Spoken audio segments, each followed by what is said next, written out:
Mutual fund में investment करने के दो तरीके हैं। पहला वन टाइम, जिसे लमसम इन्वेस्टमेंट कहा जाता है, यानी कि एक फिक्स अमाउंट आप स्टार्टिंग में ही इन्वेस्ट कर दे रहे हैं। और दूसरा तरीका यह है कि एक फिक्स अमाउंट मंथली बेसिस पर आपके बैंक अकाउंट से ऑटो डेबिट होगा और उस एएमसी को पेमेंट होगा जिस एएमसी का म्यूचुअल फंड आपने सेलेक्ट किया है इन्वेस्ट करने के लिए, और वो एएमसी उस पैसे को आपके उस चुने हुए म्यूचुअल फंड में इन्वेस्ट कर देती है। यहाँ पर मैक्सिमम जो 90% पब्लिक है वो एसआईपी को ही चुनती है, क्योंकि यहाँ पर छोटे छोटे अमाउंट से हम एक बड़े कॉर्पस तक जर्नी को कंप्लीट कर सकते हैं। ठीक है, तो यहाँ पर मेन कंसर्न ये है कि मान लीजिए कि एक पर्सन के द्वारा, रिटेल इन्वेस्टर के द्वारा 2000 रुपये की मंथली एसआईपी की गई। अब इस 2000 की एसआईपी के लिए उन्होंने जो डेट सेलेक्ट किया वो 5 तारीख को सेलेक्ट किया कि हर महीने के 5 तारीख को उनका एसआईपी जो है अमाउंट पेड हो जाए उस एएमसी को और एएमसी म्यूचुअल फंड में इन्वेस्टमेंट कर दे। लेकिन क्या हो जब 5 तारीख को उनके बैंक अकाउंट में एसआईपी का इंस्टॉलमेंट पे करने के लिए पैसे ही ना हो, 2000 की ज़रूरत थी उनका एसआईपी इंस्टॉलमेंट पे होने के लिए, और उनके बैंक अकाउंट में सिर्फ 100 रुपया है। यानी कि इस महीने के 5 तारीख का उनका 2000 रुपया पेड नहीं होगा उस एएमसी को, और ना ही ये म्यूचुअल फंड में इन्वेस्टमेंट होगा। इस कंडीशन में आपके बैंक अकाउंट से पैसे चार्ज के तौर पर काटे जाते हैं। अब ये चार्ज कौन लगाता है, एएमसी लगाती है या फिर बैंक आपके ऊपर चार्ज लगाता है, इसके बारे में डिटेल में समझेंगे। साथ ही साथ इस बात पर भी चर्चा करेंगे कि क्या ये जो चार्ज आपके ऊपर लगाया गया है वो रिफंड हो सकता है, कितना चार्ज लगाया जाता है अलग अलग बैंक्स के द्वारा। साथ ही साथ अगर आप चार्ज से बचना चाहते हैं और आपके बैंक अकाउंट में मान लीजिए पैसे नहीं हैं और उस महीने आप पे करने के लिए सक्षम नहीं है और आप चाहते हैं कि उस महीने का जो इंस्टॉलमेंट है वो आप पे ना करें और आपके ऊपर चार्ज भी ना लगे, तो उसका क्या प्रोसेस है। ऐसे तमाम प्रश्न जो कि स्किप इंस्टॉलमेंट सेलेक्ट करके और चार्जेज जो आपके ऊपर लगाए जाएंगे उनसे जुड़े हुए आपके प्रश्न हो सकते हैं। इस वीडियो में डिटेल में उसका उत्तर ढूंढने की कोशिश करेंगे, अंत तक जरूर जोड़े रहिएगा। नमस्कार दोस्तों, मेरा नाम है नीरज, आप देख रहे हैं फिनोबिट यूट्यूब चैनल। अगर आप इस चैनल पर पहली बार विजिट कर रहे हैं तो इसको सब्सक्राइब करते हुए बेल आइकन को प्रेस करना ना भूलें। स्क्रीन पर जो भी म्यूचुअल फंड आपको दिख रही है ये कोई भी बाई या फिर सेल रिकमेंडेशन नहीं है, ये सिर्फ और सिर्फ एजुकेशन पर्पज के लिए रैंडम कोई म्यूचुअल फंड केवल सेलेक्ट किया गया है, सिर्फ और सिर्फ आपको बताने के लिए। जब भी आप म्यूचुअल फंड में इन्वेस्ट करिए तो प्रॉपर रिसर्च और अपने पर्सनल एडवाइजर से सलाह लेने के बाद ही करिएगा, क्योंकि म्यूचुअल फंड इन्वेस्टमेंट जो होता है वो सब्जेक्ट टू मार्केट रिस्क होता है। यहाँ पर सबसे पहले जान लेते हैं कि जो चार्ज हमारे बैंक अकाउंट से कटेगा वो लगाता कौन है। क्या ये एएमसी लगाती है या फिर बैंक लगाती है? ध्यान से सुनिएगा। तो ये चार्ज जो है वो एएमसी नहीं लगाती है, ये चार्ज जो है वो बैंक आपके ऊपर लगाता है। अब क्यों बैंक लगाता है, इसके पीछे का मैकेनिज्म समझने के लिए आपको एसआईपी के पीछे क्या क्या फैक्टर्स काम करते हैं उसको समझना होगा। जैसे देखिए, आपने किसी थर्ड पार्टी एप्लीकेशन जैसे ब्रोकरेज एप्लीकेशन ग्रो हो गया, एंजल वन हो गया, जीरोधा हो गया, आप स्टॉक हो गया, 5 पैसा हो गया, धन हो गया, ईटी मनी हो गया, पेटीएम हो गया, ऐसे तमाम जो भी इस समय मोस्ट पॉपुलर जो ब्रोकर एप्लीकेशन है इसका प्रयोग करते हुए अगर आपने एसआईपी शुरू की है तो पहला तो यहाँ पर स्टेज हो गया आपका ब्रोकर एप्लीकेशन। ठीक है, उसके बाद से ब्रोकर एप्लीकेशन पर जो आपने एसआईपी की है कि हर महीने 5 तारीख को आपका ये एसआईपी का अमाउंट 2000 पेमेंट हो जाए, तो उस कंडीशन में यहाँ पर बीच में एक फैक्टर आता है स्टार एमएफ। स्टार एमएफ के द्वारा ही जो ये आपका ऑर्डर है कि 5 तारीख को जो ये 2000 रुपये है आपके म्यूचुअल फंड में इन्वेस्ट हो जाए, ये स्टार एमएफ द्वारा ये ऑर्डर सर्व किया जाता है। अब स्टार एमएफ क्या करता है, ये जो ऑर्डर है इसके द्वारा प्लेस कर दिया जाता है और उसके बाद से बीच में जो पेमेंट गेटवे है वो काम करती है। पेमेंट गेटवे काम करती है, यानी ब्रोकर एप्लीकेशन से पहले जो रिटेल इन्वेस्टर हैं यानी कि हम और आप, उनके बैंक अकाउंट से ये जो पेमेंट गेटवे है पैसे काटेगा और उसके बाद से यहाँ पर आता है क्लियरिंग कारपोरेशन आता है। ये क्लियरिंग कारपोरेशन क्या करता है, इसका काम ये है कि एएमसी के बैंक अकाउंट में आपका जो ये पैसा काटा गया है वो एएमसी तक पहुँचाना, ये क्लियरिंग कारपोरेशन का काम है। ठीक है, अब इसके बीच में काम क्या होता है, कैसे होता है, ये सारी चीज़ों को समझिए। ये जो क्लियरिंग कारपोरेशन है, ठीक है, मैं शॉर्ट में लिख रहा हूँ, क्लियरिंग कारपोरेशन है, ये क्या करती है, ये आपके बैंक को हिट करती है। और इससे पहले अगर आपने एसआईपी को ऑटो पे मैंडेट दिया हुआ है, यानी बैंक को आपने मैंडेट दिया है कि आपके बैंक अकाउंट में जब भी एसआईपी का अमाउंट पे करने के लिए रिक्वेस्ट आए तो आप ऑटोमेटिक उसे पे कर दीजिएगा, यानी बैंक को ये आपने परमिशन दिया हुआ है ऑटो पे के माध्यम से, ई मैंडेट के माध्यम से। तो अब क्या करेगा कि स्टार एमएफ के पास जब ऑर्डर आया तो ये किसके पास जाएगा, ये पेमेंट गेटवे के पास जाएगा और पेमेंट गेटवे क्या काम करेगी कि ये आपके बैंक को हिट करती है कि आज के डेट में आपके बैंक अकाउंट से हमें 2000 रुपये चाहिए। और इसके लिए बैंक चेक करती है कि आपने ऑलरेडी बैंक को मैंडेट दे रखा है, यानी उनको परमिशन दे रखा है। यानी बैंक क्या करती है कि आपके रिक्वेस्ट को जो आपने ई मैंडेट के तौर पर दिया है उसको सर्व करने के लिए पेमेंट गेटवे के रिक्वेस्ट के आधार पर 2,000 रुपये आपके अकाउंट से काटने का प्रयास करती है। लेकिन जब वो काटने का प्रयास करती है तो वो देखती है कि आपके बैंक अकाउंट में 2,000 की जगह मात्र 100 रुपया ही है। यानी कि यहाँ पर बैंक क्या कर रही है, बैकएंड में काम कर रही है आपके लिए, और आपके बैंक अकाउंट में पैसा नहीं है। तो चूंकि उसने आपके लिए काम किया और उसकी वजह से उसका समय नष्ट हुआ, इसलिए बैंक जो है वो आपके ऊपर एक चार्ज लगाएगी कि आपने अपने बैंक अकाउंट में सफिशियंट अमाउंट नहीं रखा था, जिसकी वजह से आपके ऊपर चार्ज लगाया जाता है। जैसे आप किसी को चेक देते हैं और चेक मान लीजिए कि बाउंस हो गया, यानी आपके बैंक अकाउंट में पैसा नहीं था, उस कंडीशन में भी आपका चार्ज लगता है। और ये जो चार्ज होता है वो ईसीएस के तौर पर जाना जाता है। चाहे आप एसआईपी का इंस्टॉलमेंट पे करने में सक्षम नहीं है, बैंक ने आपके अकाउंट में देखा कि पैसे नहीं है, या फिर अगर आपका चेक बाउंस हो गया, दोनों कंडीशन में ईसीएस चार्जेज आपके ऊपर लगाए जाते हैं। ठीक है, इलेक्ट्रॉनिक क्लियरेंस सर्विस इसका फुल फॉर्म है। अब ये ईसीएस चार्ज होता कितना है इसके बारे में बात कर लेते हैं। तो ये अलग अलग बैंक के लिए ईसीएस चार्जेज जो होते हैं वो अलग अलग होते हैं।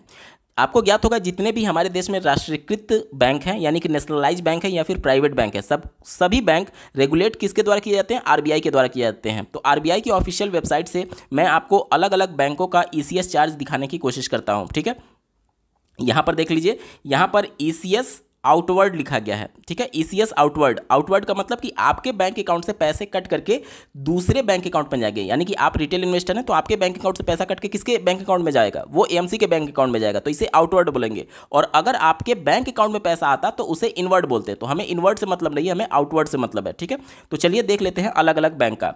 तो यहाँ पर आप देख लीजिए, Andhra bank, bank of Baroda, सबका यहाँ पर डेटा दिया हुआ है। ठीक है, और सभी बैंक का ये जो चार्जेस होता है वो अलग अलग होता है। ठीक है, अब यहाँ पर अगर मैं आपको दिखाने की कोशिश करूँ, देखिए कई बैंक्स के जो चार्जेज हैं वो बिल्कुल नील है। जैसे देखिए पंजाब नेशनल बैंक का यहाँ पर नील लिखा हुआ है। ठीक है, इसी प्रकार से यूनियन बैंक का आप देख सकते हैं, तो यूनियन बैंक का यहाँ पर 1.2 पर ट्रांजैक्शन लिखा गया है। ठीक है, इसके बाद से आप यहाँ पर देख सकते हैं स्टेट बैंक का अगर हम लोग देखें तो देखिए स्टेट बैंक ऑफ इंडिया का यहाँ पर देख सकते हैं, देखिए nil for account holders as a sponsor bank और चार्जेज वुड बी 7 रुपया पर एंट्री, मिनिमम जो होगा वो 2750 रुपया ईसीएस क्रेडिट। ठीक है, तो इस प्रकार से यहाँ पर चार्जेज लगाए जाते हैं। इसके अलावा अगर हम लोग और प्राइवेट बैंक की तरफ आगे बढ़ें तो यहाँ पर मैं आपको दिखाने की कोशिश करता हूँ। देखिए यहाँ पर प्राइवेट बैंक में जो बड़े नाम आते हैं जैसे एचडीएफसी हो गया, आईसीआईसी हो गया, तो इनका मैं आपको दिखाने की कोशिश करता हूँ। देखिए आप यहाँ पर देख पा रहे होंगे एचडीएफसी बैंक का सबसे पहले देख लेते हैं। एचडीएफसी बैंक का जो ईसीएस का चार्ज है यहाँ पर आप देख सकते हैं, कहा जा रहा है कि पर 100 रुपया ट्रांजैक्शन पर आपको 0.25 रुपया ईसीएस चार्ज के तौर पर काटा जाएगा। ठीक है, और ये मिनिमम है, और ये जो होगा वो आप देखिए मतलब कि ऐसा ट्रांजैक्शन जिसमें 50 रुपया से लेकर के 1,000 रुपया तक आपका काटा जा सकता है। 50 रुपया से लेकर के 1,000 रुपया तक काटा जा सकता है। अब ये 50 और 1,000 कैसे हो रहा है, अगर आपका 100 रुपया पर ट्रांजैक्शन के हिसाब से अगर 0.25 चार्ज लगाया जाएगा तो ये 50 रुपया आएगा, और अगर 25 रुपया पर 100 ट्रांजैक्शन के हिसाब से लगाया जाएगा तो ये 1,000 रुपया आएगा। अब यहाँ पर आपका जो ईसीएस का चार्ज है वो 50 रुपया से लेकर के और 1,000 के बीच में वेरी करता है। अब यहाँ पर मान लीजिए कि एचडीएफसी बैंक में अगर आप नॉर्मल ईसीएस का चार्ज देखते हैं तो 500 रुपये यहाँ पर चार्ज तो आपका लगाया जाएगा, उस पर आपको 18% का जीएसटी देना पड़ेगा। यानी 500 ये और 500 का 18 निकालेंगे तो 18×5 आता है, यानी कि 590 रुपया आपके एक इंस्टॉलमेंट मिस होने की वजह से आपके बैंक के द्वारा आपके ऊपर चार्ज लगाया जाएगा, यानी आपके अकाउंट से काट लिया जाएगा। ठीक है, इसी प्रकार से अन्य प्राइवेट बैंक्स के भी लगभग इतने चार्जेज होते हैं। सरकारी बैंक्स में थोड़े से कम होते हैं, आपको 150 से लेकर के और 500-600 तक ये चार्ज देखने को मिलेगा। प्राइवेट जो भी बैंक्स होते हैं उसमें चार्जेज जो होते हैं वो मोस्टली लगभग इतने के ही आसपास रहते हैं, 500-600 के आसपास रहते हैं। अब एक बार बात कर लेते हैं कि क्या ये जो चार्जेज हैं ये रिफंडेबल होते हैं? नहीं, एक बार आपके बैंक अकाउंट से कट गया, फिर आप कुछ भी कोशिश करेंगे ये आपके बैंक अकाउंट में क्रेडिट नहीं किया जाएगा। ये नॉन रिफंडेबल होता है, चाहे प्राइवेट बैंक की बात करें या फिर सरकारी बैंक की बात करें। ठीक है, अब एक बार समझते हैं कि क्या इन चार्जेस से बचने के लिए हमारे पास कोई उपाय है। बिल्कुल उपाय है। आप चाहें तो जो ई मैंडेट सेट किए हुए हैं ऑटो पे के लिए उसको कैंसिल कर सकते हैं, यानी कि आप अपने एसआईपी का जो अमाउंट है वो मैनुअली पे कर सकते हैं। आपके बैंक के ऊपर कोई भी इस प्रकार का रिक्वेस्ट नहीं आएगा ऑटो पे करने के लिए, और चूंकि आपने मैंडेट कैंसिल कर दिया होगा उस कंडीशन में बैंक भी आपके बैंक अकाउंट से चार्ज नहीं काटेगी। आप मैनुअल एसआईपी कर सकते हैं।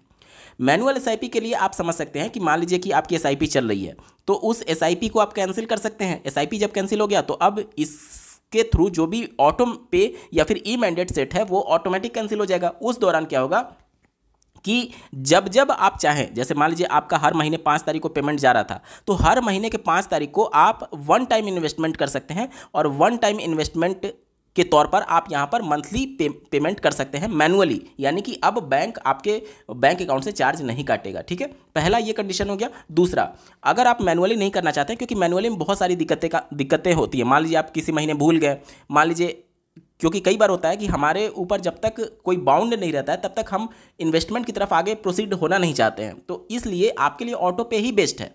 नो डाउट ऑटो पे हमारे लिए बेस्ट होगा, लेकिन मान लीजिए ये भी हो सकता है कि हमारे बैंक अकाउंट में किसी मंथ पैसा ना हो, तो उस ऑप्शन में आप क्या कर सकते हैं कि उस मंथ की जो एसआईपी है, ध्यान से सुनिए, उस मंथ की जो एसआईपी का इंस्टॉलमेंट है आप उसको क्या कर सकते हैं, स्किप कर सकते हैं। स्किप करने के कंडीशन में उस महीने का एसआईपी का इंस्टॉलमेंट आपका पे नहीं होगा और अगले महीने वो शिफ्ट हो जाएगा। जैसे मान लीजिए कि अभी हम लोग, मान लीजिए एक उदाहरण के तौर पर, मैं मान लीजिए जनवरी में हूँ और जनवरी के 5 तारीख को हमारा इंस्टॉलमेंट कटना है, और 5 तारीख से पहले, 2 वर्किंग डे से पहले आपको ये स्किप का जो ऑप्शन है वो ऑप्ट करना पड़ेगा। मान लीजिए आपने 2 तारीख को ये स्किप का ऑप्शन ऑप्ट कर लिया, तो अब ये 5 जनवरी का जो इंस्टॉलमेंट था वो आपका नहीं कटेगा। अब ये कब कटेगा, ये कटेगा आपका फरवरी के 5 तारीख को। फरवरी के 5 तारीख को मान लीजिए कि अगली बार भी फरवरी के 5 तारीख को भी आपने स्किप ऑप्शन ऑप्ट कर लिया, उस कंडीशन में क्या होगा, ये फरवरी वाला भी जो पेमेंट है वो नहीं कटेगा, अब आपका कटेगा मार्च के 5 तारीख को। ठीक है, अब मान लीजिए मार्च को भी आपने स्किप कर दिया, उस कंडीशन में क्या होगा, तो चूंकि ये लगातार 3 बार आपने एसआईपी को स्किप कर दिया, उस कंडीशन में क्या होता है कि आपका ये जो एसआईपी है वो ऑटोमेटिक कैंसिल हो जाता है, यानी कि बंद हो जाता है। ठीक है, तो आपको ध्यान ये रखना है कि आपको स्किप का ऑप्शन अगर ऑप्ट करना है तो 3 बार से कम ही करना है। ठीक है, और इस तरीके से आप जो आपके बैंक अकाउंट पर जो चार्जेस लगाए जा रहे हैं ईसीएस चार्जेस के तौर पर, उससे बच सकते हैं। और या तो अगर आप सक्षम नहीं हैं, जैसे 2000 की एसआईपी चल रही है, आप सक्षम नहीं है तो इसको अमाउंट को थोड़ा कम कर दीजिए, जितना भी आप सक्षम है उतना आप कर दीजिए। जैसे मान लीजिए आपकी 5 तारीख को एसआईपी पेमेंट हो रही है, तो उस कंडीशन में आप क्या कर सकते हैं, अगर आपको लग रहा है, क्योंकि आपको तो ये पहले से पता होगा, 2-3 दिन पहले ही पता होगा कि आपके बैंक अकाउंट में इतना है या नहीं, या फिर आप पे कर पाएंगे या नहीं, तो आप 2 वर्किंग डे से पहले, मतलब 4-5 दिन पहले ही इसका अमाउंट जो है वो कम कर दीजिए। अगर वो एसआईपी आपको अलाउ करती है 500 मिनिमम इंस्टॉलमेंट के लिए, तो इस 2000 को कम करके आप 500 कर दीजिए। उस कंडीशन में आपको केवल 500 ही आपके बैंक अकाउंट के द्वारा काटा जाएगा, क्योंकि आपने एसआईपी के अमाउंट को क्या किया है, चेंज कर दिया। तो इस प्रकार से आप बच सकते हैं ईसीएस चार्जेस के द्वारा और चार्जेस पे करने से। और साथ ही साथ अगर आप भविष्य में जाकर के अपनी एसआईपी के इस अमाउंट को बढ़ाना चाहते हैं तो बाद में जाकर के आप फिर से इसको 2000 कर दीजिए। इस तरीके से आप चार्जेस भी नहीं पे करेंगे और आपकी एसआईपी भी बंद नहीं होगी और ये कॉन्टिन्यूअस चलती रहेगी। ठीक है, तो स्किप तो करना नहीं चाहिए, स्किप के बहुत ज़्यादा नुकसान होते हैं। इसके बारे में एक डेडिकेटेड वीडियो में मैंने बता रखा है, जिसका लिंक आपको इस वीडियो के डिस्क्रिप्शन में दिया गया है। मेक श्योर कि इस वीडियो के समाप्त होने के बाद से आप डिस्क्रिप्शन जरूर चेक कर लीजिएगा, क्योंकि जब बार बार आप स्किप करते हैं तो आपका एसआईपी जो होता है वो कैंसिल हो जाता है, बंद हो जाता है। और मैनुअल एसआईपी भी बहुत मुश्किल होता है, क्योंकि आप कभी भूल जाते हैं इंस्टॉलमेंट पे करना और ये सारी चीज़ों को लेकर के, तो इस वजह से आपका ऑटो पे ही सेट होना चाहिए। और उसके लिए अगर आप सक्षम नहीं है तो आप अपने अमाउंट को कम कर सकते हैं। इस तरीके से आप अपने ईसीएस चार्जेस से बच सकते हैं। आपको ये वीडियो कैसा लगा कमेंट के माध्यम से जरूर बताइएगा, और ऐसे ही महत्वपूर्ण अपडेट के लिए चैनल को सब्सक्राइब करना ना भूलें। इस वीडियो को देखने के लिए आपका बहुत बहुत धन्यवाद। भगवान करे आपका दिन शुभ हो।